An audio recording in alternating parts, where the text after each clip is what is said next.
Welcome to Boobs Aren't Worth Dying For, the podcast dedicated to integrative health and healing from breast cancer and breast cancer treatment using the best of conventional and natural medicine. Your host, Deborah Beaumont, is an advanced practice nurse, functional medicine practitioner, and fellow breast cancer survivor. Hi, welcome to today's episode. This is Deborah. I wanted to take today's episode and I wanted to talk about something that is a pretty common experience for anyone who's going through this diagnosis and treatment. It's an issue that I think is very real for most of us and isn't really talked about a lot. As you all know, I'm an integrative practitioner. That means that I use complementary medicine as well as traditional medicine. But in an even bigger umbrella than that, I really believe that we need to talk about healing and healing from a mind-body perspective. The thing that we all need to acknowledge and face is that breast cancer, unlike other illnesses and even other forms of cancer, takes a huge toll on our self-esteem, our sense of value, our sense of well-being, our ability to be in relationship with people. I think there are different stages to that. At first, it can be very isolating from the shock, but later on, I think it can become very isolating because learning how to deal with this diagnosis and all of the treatments and the ongoing fear and anxiety we all experience can be very complicated. And it really becomes complicated sometimes when we are living out our lives in relationship with other people. While many of us have wonderful and supportive networks, the truth is many of us don't. We can have a wonderful and supportive network and still engage with people who say rude and insensitive things that can be very difficult to hear and to deal with. And I think there's a number of reasons for that. And that's one of the things that I want to highlight on today's podcast is what some of those things are, in my opinion, and more importantly, some of the ways that we can take care of ourselves around these things, because there's not a rule book out there that tells us what to say or what to do or how to handle uncomfortable or painful interactions with other people. I will tell you that as someone who has gone through cancer twice, 10 years apart, I went through cervical cancer and then 10 years later went through bilateral breast cancer. My experience and how I chose to handle my diagnosis in relation to the people in my life was quite different when I went through breast cancer than it was the first time around when I didn't know any better, because I sort of thought people would be understanding and responsive and there'd be a lot of compassion there. And while there was with some people, for many people, that didn't happen. Actually, at the time, I used to talk about something that I call the casserole experience, which is people who actually show up maybe the day you get diagnosed or the day you come home from the hospital. They show up in the acute phase. They bring a casserole. They give you the casserole, maybe visit with you for a few minutes, and then they're off on their merry way. And I didn't see them for, another few months. And that was for a lot of reasons. I think at some level, people get really uncomfortable with cancer as a topic or somebody going through cancer. It really brings up all of their fears and anxieties and misconceptions and things that they believe. And at another level, I think that people are more comfortable showing up in a crisis or an acute situation, giving you a casserole and feeling like they've done something, than they are showing up over the long term.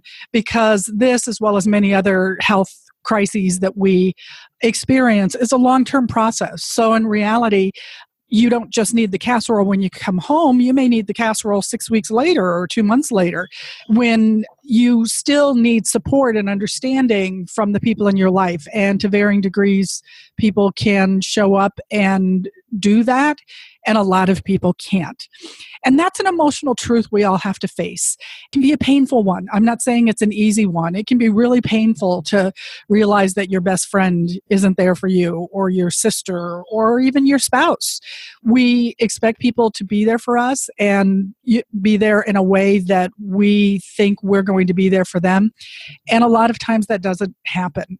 I just really want to talk about that today. And not that I have any magic answers, but through the course of what I'm talking about about today, I'd really like to talk about some key issues that I think are related to this and hopefully prompt you to think about ways that you might be able to prepare yourself better. I'm not saying that people don't show up. They do. They just show up in different ways. The reactions from people can range from wanting to be helpful and not knowing what to say because it's a very painful and uncomfortable subject to being just downright insensitive and rude. And I don't really find myself wanting to make a lot of excuses for those people. They're just people that just are rude. As a friend of mine once said, we live in a world where we want to justify people's behavior, or we want to process it, or we want to go into the context or whatever. Her cultural experience was different. And she turned around and she said, and sometimes bad behavior is just bad behavior. I don't want to process it.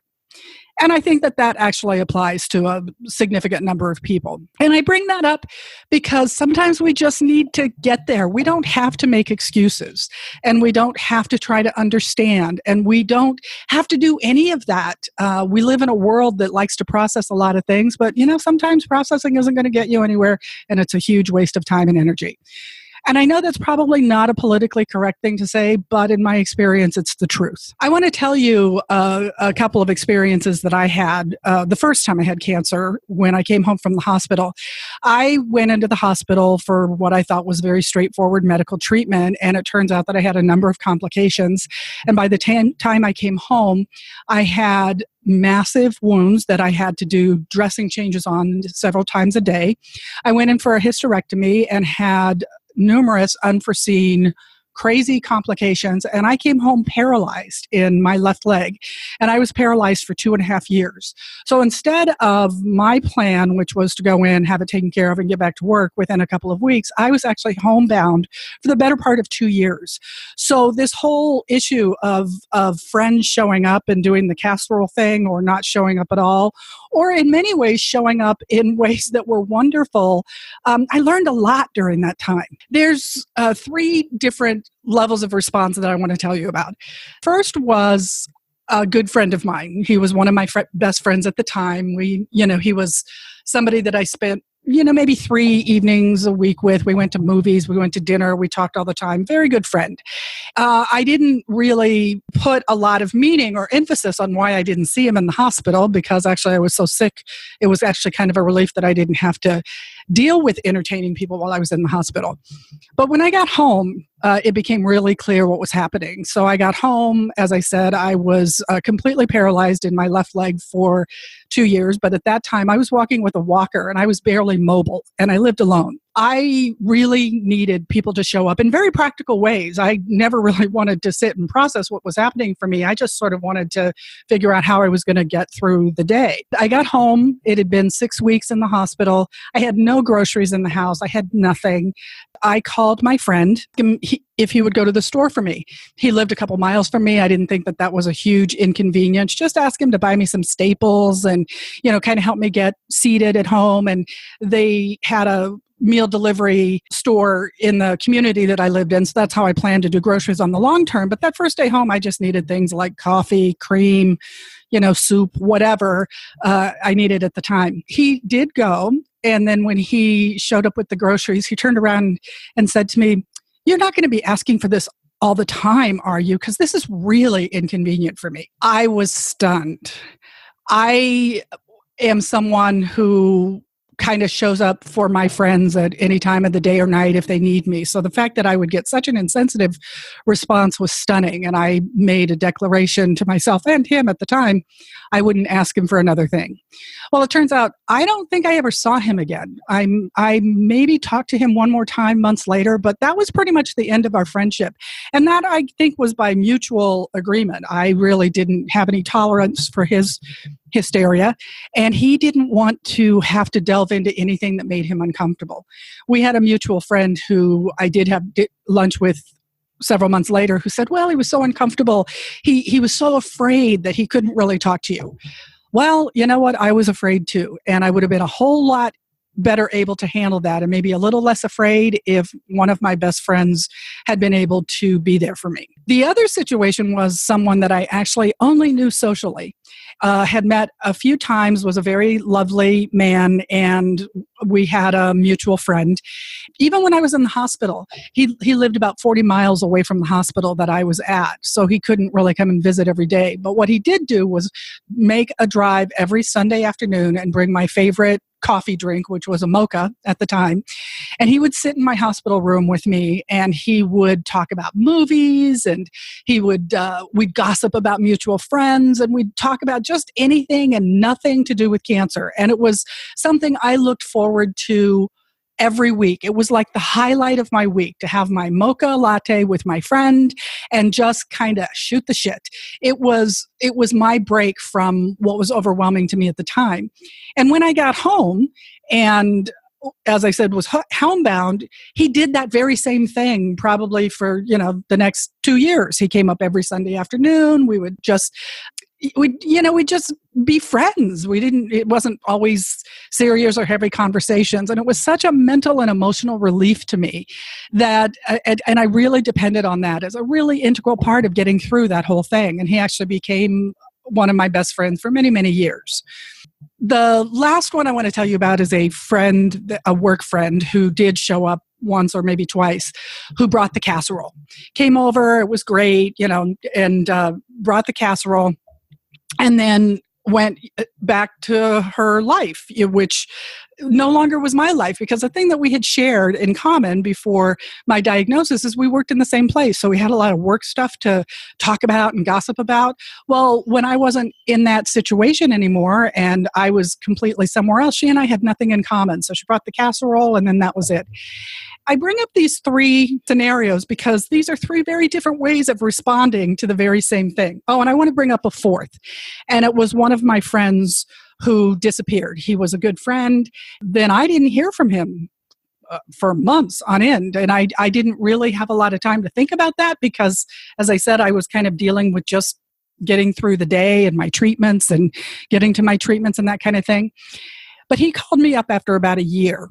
He profusely apologized to me, telling me that he realized what a bad friend he had been by taking off, and that he had done it because he was afraid and overwhelmed with my diagnosis of cancer. He wasn't very thoughtful about it at the time, but a year later really kind of came to some understanding how much I needed support, and he wasn't able to give it, and he begged for forgiveness. To tell you the truth, that meant more to me than anything, just the fact that he would acknowledge that what had happened wasn't my fault. And it had nothing to do with me. It had everything to do with him. And we're still friends to this day. We talk about that every once in a while.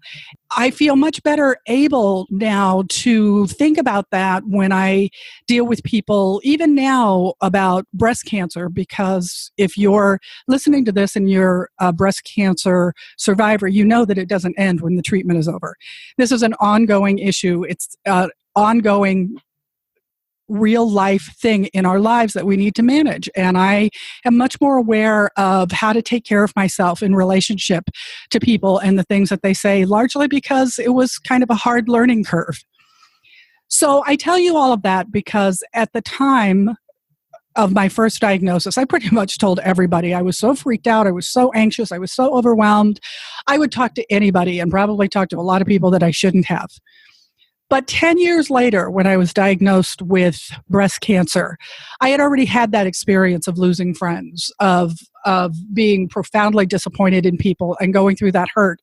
And at the time that I was given the diagnosis, I knew that I couldn't go through that again. So I very consciously decided that I was not going to tell everybody. I pretty much decided that I was going to tell 3 people, which was my partner, my best friend, and actually my two best friends. And those were the only three people that I wanted to know until I had gone through the appointments, the decision-making, the grief, the processing of that, and fear of that initial diagnosis. Because I knew I would be so emotionally vulnerable and susceptible to everyone's opinion and the stupid, insensitive things that they could say, that I didn't want to put myself through that. So I only wanted to talk to people who had a stake in the process and who I wanted to hear their opinions. And even then, that wasn't foolproof, but I made a very conscious choice to keep it very close to myself, to not deal with people's ignorance and stupidity around this, because it was so frightening to me. And I'm so glad that I did that. And it wasn't foolproof. There were still things that were said that just floored me in terms of their insensitivity, but it was one way that I found to protect myself. And that's really what I want to emphasize on today's podcast. I want to read off some of the things that either were said to me or things that I hear from survivors. I call this the 10 top stupid things to say to someone who is a breast cancer patient and a breast cancer survivor. I don't know why people do this. I don't know if it's because of their discomfort or they just don't know what to say or what it is. But believe me, these are not even the worst things that are said. These are just really common ones that are just so hurtful and insensitive. And at first, I might give someone the benefit of the doubt and chalk it up to insensitivity. But then when it's not, when it keeps going, then my response isn't going to be so nice after the first time. One of the things said to me that can be said in any number of ways to someone is, "Oh, I could never do that. Oh, that's too difficult. My breasts are too important to me. I'd never enjoy sex." Whatever the reason is, it's like, yeah, but the fact is this isn't something that we decide out of a place of strength and optimism and health. This is usually something that is decided when we're being given overwhelming information and being told that unless we make these decisions, we die. Not particularly helpful to say, "Oh, I could never do that." You don't know what you're going to do until you face it. And then that decision is yours, but it doesn't have anything to do with what my decision is now. Another thing that's commonly said is, "Oh, you got the good kind of cancer," or "You got the curable kind of cancer." I don't know what that means, but I think it's self-explanatory. Another thing, and I got this actually when I went back into the workplace after treatment, is having a supervisor call me aside and tell me not to talk about it because it made other people uncomfortable. And in no way was I supposed to indicate that I was going through what I was going through, which was stunning to me. It's not exactly like I wanted to go talk to everybody about it anyway, but I was going through a very real experience, and I felt so isolated and alone and hurt. That was one of the main factors in how I chose to handle that job for the time that I was there and left as soon as I possibly could. Another thing that just makes me crazy is when people send you the articles on frozen lemons being better than chemotherapy, or sodium bicarb, or how you should take every chemotherapy drug there is just to make sure that you're cutting a wide path and you're doing everything, and how you should just have mastectomies or you shouldn't have mastectomies, just whatever article they find on Google. Not helpful. Everyone's experience is different. The information that we have to deal with is very different. There's no two cancers that are alike. And the fact is that those are choices that need to be made as an informed choice between you, the significant people in your life, and your care providers. So, Google articles, some of them may be informative, but, sending stupid things like quartz crystals, cure. Sorry, that was a little Freudian slip, but how quartz crystals will cure you don't really help. Oh, and this is one of the favorite ones that I heard. "At least you get a free boob job." Seriously? You think that amputating your breast is a way to get a boob job? And believe me, on another episode, we're going to go into the reality of boob jobs, because it's not a boob job. It's actually a reconstruction after an amputation. I was told that by a doctor, a reconstructive doctor, and that came so much closer to my emotional reality of what this was like than getting a boob job. As a matter of fact, when I was facing whether or not the decisions I was making were ones that I was going to live or die, I really didn't care about having a boob job or the size of my boobs. Wasn't really a factor. Oh, and one of my favorites is when someone says, "Oh, my friend, my mother, my aunt, my grandmother, they had cancer and they died." How is that helpful? Why would people say that? If anything, if you want to say anything, talk about the positives, like, somebody who actually survived it. But why you would tell somebody going through this, oh yeah, but I know people, but they died. It's just dumbfounding to me how people can think to say that. And I don't think that they're necessarily saying it to be helpful. They're just saying it. Oh, you caused this. Oh, what did you do that caused this? Did you eat wrong? Did you think the wrong thing? Did you not have positive thoughts? Did you not have enough faith in God? What did you do to cause this? Those people I just don't even talk to anymore. Conversation over the minute that comes out. Not helpful, really hurtful, and it makes me so angry I just barely know what to say. Another thing that people say, I think, to make themselves feel better and maybe make you feel better is, oh, just be positive and you'll get through this. Well, the reality is that it's a roller coaster. This is an emotional roller coaster. And while you want to be positive and may actually find a place where you can be positive or less terrified, that's not helpful to tell people to be positive or to be happy or to be relieved or to be anything. You are what you are. Your emotions are what they are. We just live in a culture that just doesn't know emotionally how to respond to people and how to be appropriate or helpful. Or sometimes just leaves me believing that they don't know how to be decent human beings. And that's one of the things that comes up. Oh, and one of my favorites is God doesn't give you more than you can handle. It's like, you know what? I don't think that God has a microcosm that he controls everybody's life. I don't consider getting cancer or not getting cancer to be divine intervention and a reward or a punishment. But the fact is that you do get dealt things in life that are too hard to handle. I am a pediatric ICU nurse by training, and I can tell you I have sat with people through some of the most difficult and painful experiences they will ever go through, which is the loss of their child. I have seen people broken, and I have seen people who didn't handle it, who were given more than they can handle, and they don't recover by no fault of their own. The fact is that life gives us things that we can't and shouldn't be expected to handle sometimes. And saying something like this to me is such a value judgment. And what I actually say to people in return, and it's taken me several years to get this down, is saying that to them, so if I was a weaker person, God wouldn't have put me through this. Doesn't really help. And I'm not bashing anybody who's religious or who believes in God or who draws on spiritual comfort. I'm just saying that these kind of things, they're not helpful.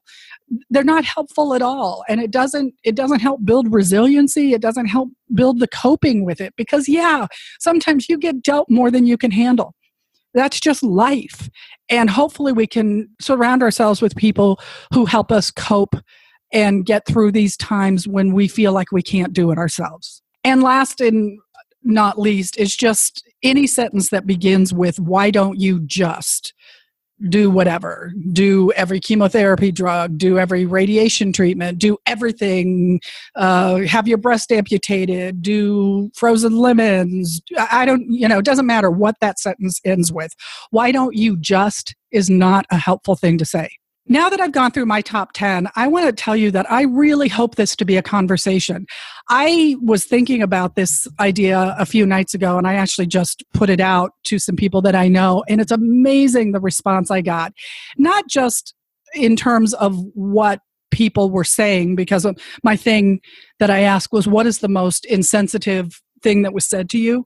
Not only what people said, and believe me, there's a whole lot of things that floor me that would come out of anybody's mouth, but how cathartic and therapeutic it just seems to be for people to be able to even write these things or talk about them, because these are the things we're kind of trained to not think about. Socially, we're trained to be good girls and to be nice, and we're not trained to think about these things, to hold people responsible for their behavior, their bad behavior, and to say that it's not good enough. That is something that I think is something to learn through this process, is how we can take care of ourselves emotionally. Because the fact is we're never going to be able to cure people from saying stupid, insensitive things. What we can do is protect ourselves a little bit better. And that's what I want to turn to in terms of tying this together. I have found that going through this process can give you a great deal of clarity. And for me, it gave me emotional clarity. I am a caretaker.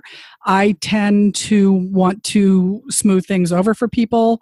I tend to swallow a lot of my feelings. I tend to be in relationships where I take care of people in a lot of ways that I don't feel are returned to me. So both of these times, like with my friend the first time around, who I told you the story about him going to the store for me. When I think back on my experience there, I can tell you that I got very clear through this process. Things would happen. It could be something as minor as a phone call or returning a message or whatever, but things would happen. And what would go through my head is, this is important and this is not. And it was a very clear line for me. And it's not something I ever had to say to anybody, but I would just be sitting there, thinking about my friend or having my experience. And I could just look at him and think, this is not important. It's not important enough for me and my energy to be invested here. That was what was important for me to know, because it was exhausting. And I would just be sitting there, with friends and it would just be like, I have to go lay down now. I'm tired. I don't have the time or energy for this. And I think that's a really important place we need to get to heal physically, to heal emotionally. And it's a really hard place to get to if you're somebody who has always put other people first. I heard a story the other day about a woman talking about people coming to see her while she was in the hospital, while she was on drugs and recovering from anesthesia and in pain. Not the time to entertain people. But think about it. When have you been there feeling like you have to stay awake and entertain people and interact with them, and you just don't have the emotional or physical energy? And yet maybe you've never in your life been in a place to say no to people. No, I don't have the energy to take care of you right now. No, I don't have time for this. No, I need to take care of myself. That is a really important place to get to, whether you're dealing with this in the acute or the long term. That is a place we have to get to in order to deal with the physical and emotional ramifications of going through this. And yet I understand this is a place that a lot of women have never been. They've never been in a place to say no. They've never been in a place to put themselves first. They've always been caretakers. It's always been about taking care of other people. And if there is one thing that I think we absolutely could learn from this whole process, is how to take care of yourself first, even if that feels selfish, because that's what we're all told. Don't be selfish. Don't be this. Don't be that. Well, there comes a time in your life where you need to be selfish. It is truly about self-care. It is about your life. In that same vein, the fact is it's not always friends and people that are 2 and 3 layers removed from us. Sometimes it's our family and the people that we think we're closest to. Sometimes it's your husband. Sometimes it's your partner, your intimate other. And that can be really tricky to navigate, because we know that the experience of going through this, the pain, the discomfort, the medications we have to all take a toll on our lives. It takes a toll on our emotional life. It takes a toll on our physical health. It takes a toll on our sex life. And that can be very difficult to navigate with your partner or your husband. It's really tricky. And the truth is that it doesn't always turn out well. People, even the people that we rely on, like our partners, sometimes don't show up for us.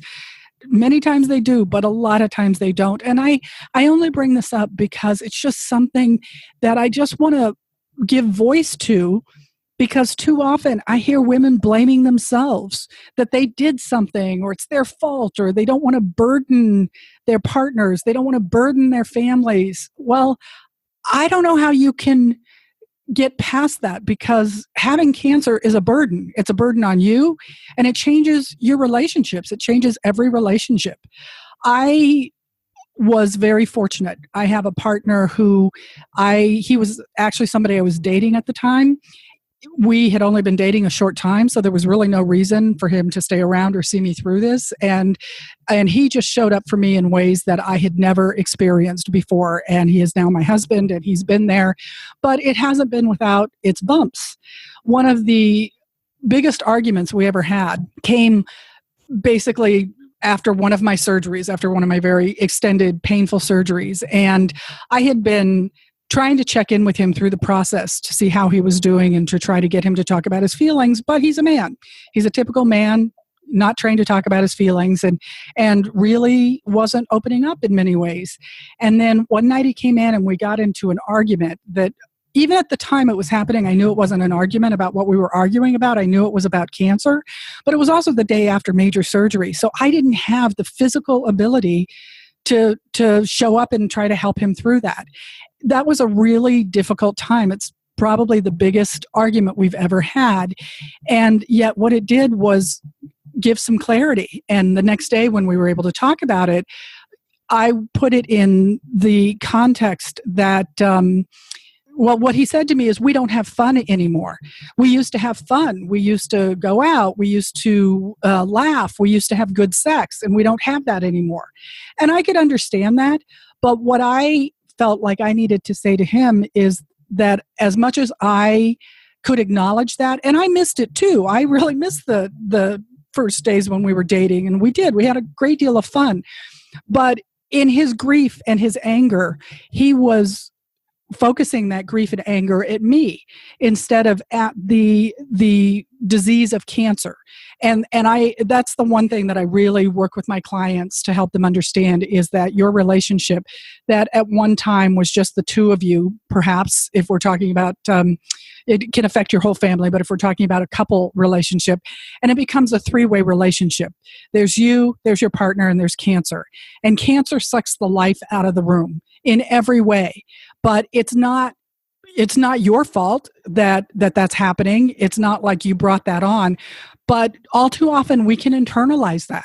And that's the one thing I would really like to bring to awareness, to really encourage you to take a look at that, is how and in what way you may be internalizing your experience of this disease, in some way blaming yourself, trying to protect the other people in your life from it, because you can't. The truth is, you can't protect yourself from it, and you can't protect other people from it. And I don't mean that to sound negative, but it's the truth. Cancer is a devastating disease, and at some point, regardless of what factors have gone into what made us susceptible to getting it, we have to practice forgiveness for ourselves.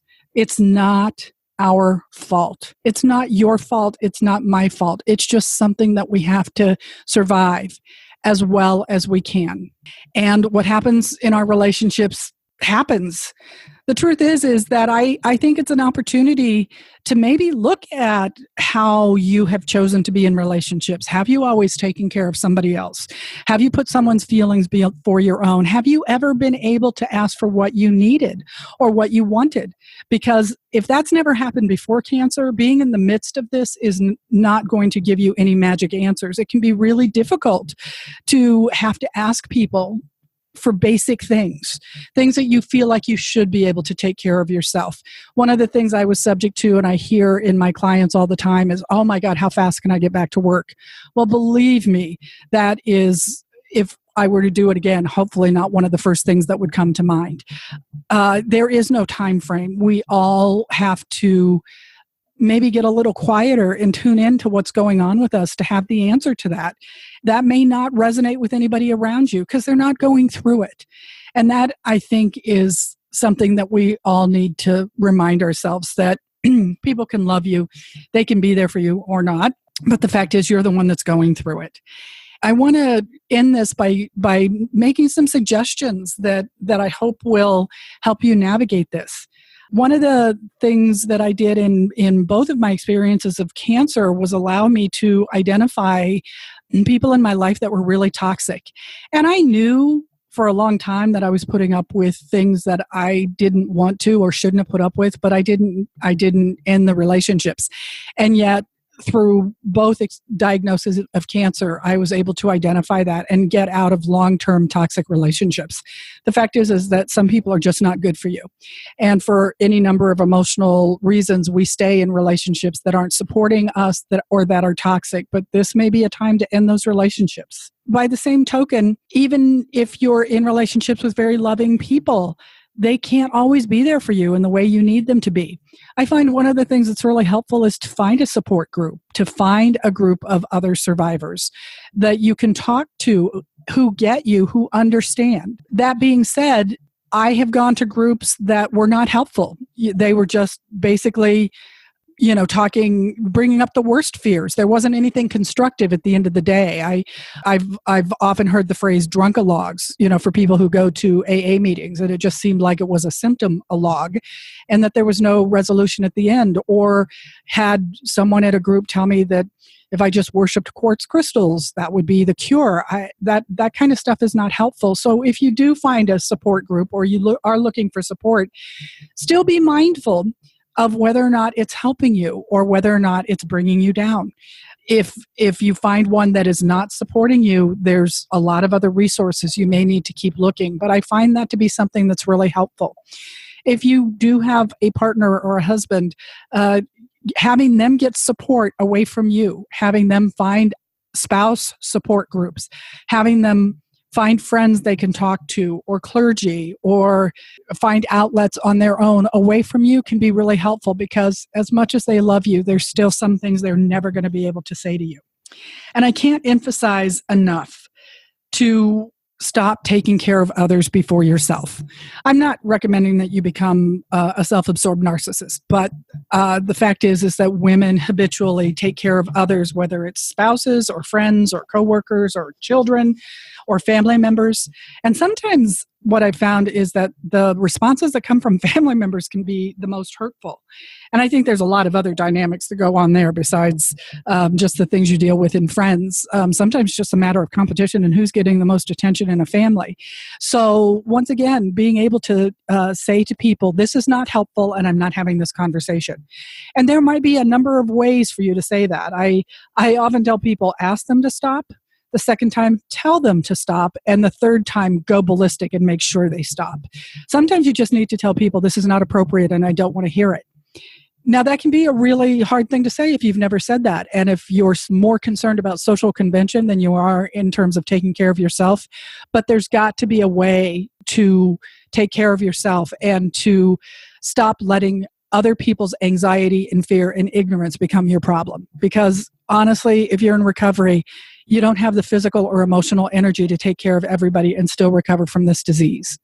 Actually, that was one of the things that my doctor actually had to remind me of, is that the effects of stress physically, from a physiological standpoint, were suppressing my immune system, exacerbating the inflammation and the health problems I was trying to deal with. So that unless I dealt with stress and some of the toxic relationships in my life, and as he put it, the freakishly abnormal stress of your job, there's nothing I can do to help you from a physical standpoint, because you've got to be working with me.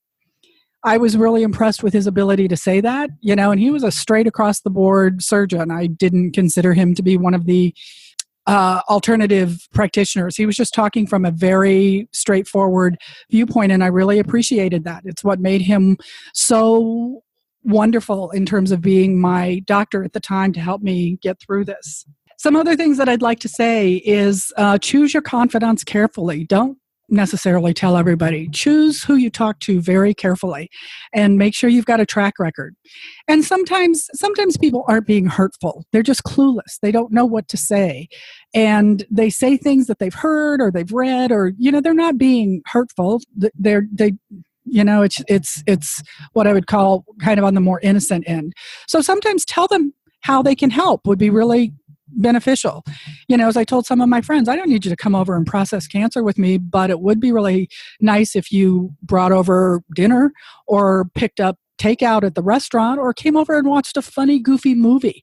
Or one of my friends, he would come by on his way to work. He didn't really ever have time to stop and talk, but he'd come home, or he'd come to my home and take out the garbage for me, because I couldn't go downstairs.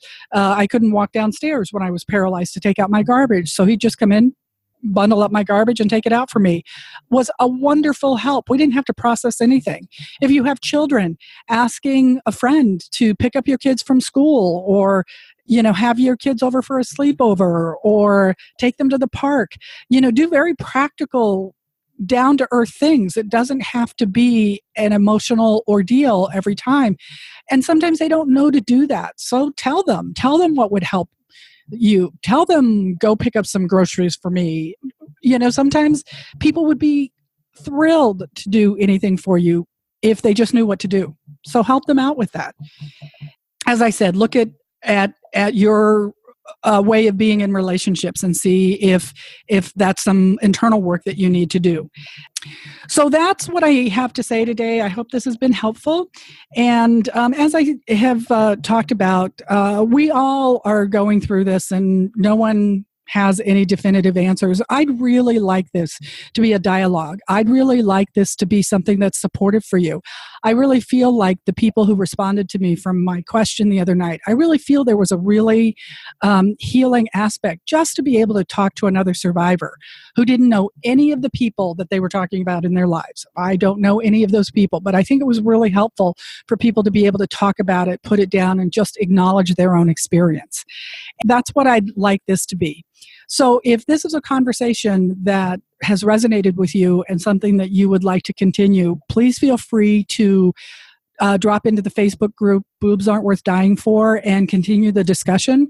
I check that daily, and I would really love to continue this conversation. If this is something that you really feel like you need help and support with, and you need a more personalized conversation, please feel free to reach out to me at radicalhealthrn@gmail.com.